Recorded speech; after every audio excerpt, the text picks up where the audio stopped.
Bible discrepancies. The Old Testament clearly approves of slavery. Does the New Testament approve of slavery as well? Hebrews 13:8. Jesus Christ the same yesterday and today and forever. If Jesus never changes and the Old Testament allowed slavery, does the New Testament continue to support it? Let's take a look at the scriptures. 1 Timothy 6:1-2.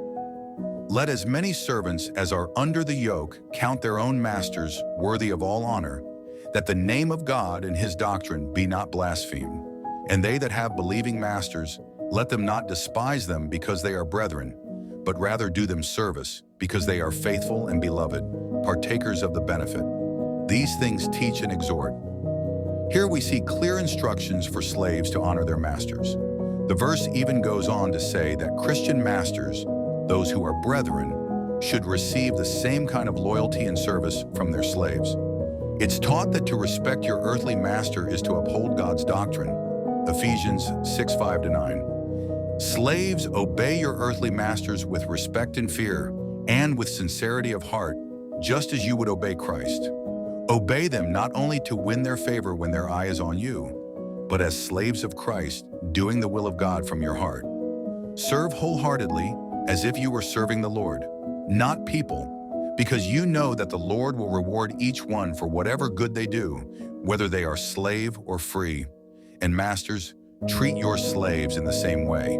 Do not threaten them, since you know that he who is both their master and yours is in heaven, and there is no favoritism with him.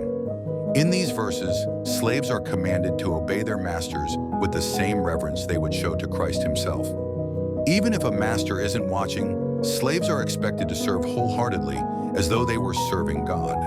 The master-slave relationship is put on the same level as the believer's relationship with Christ. And while masters are told to be fair, they are still recognized as holding authority over their slaves.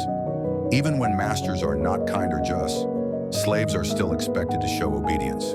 1 Peter 2:18. Slaves, in reverent fear of God, submit yourselves to your masters, not only to those who are good and considerate, but also to those who are harsh. Slaves are not only instructed to serve those masters who treat them well, but also to submit to harsh and cruel ones, all in the name of reverence toward God. There is no promise of justice or relief for these slaves. Instead, they are told to endure mistreatment, as it reflects their devotion to God.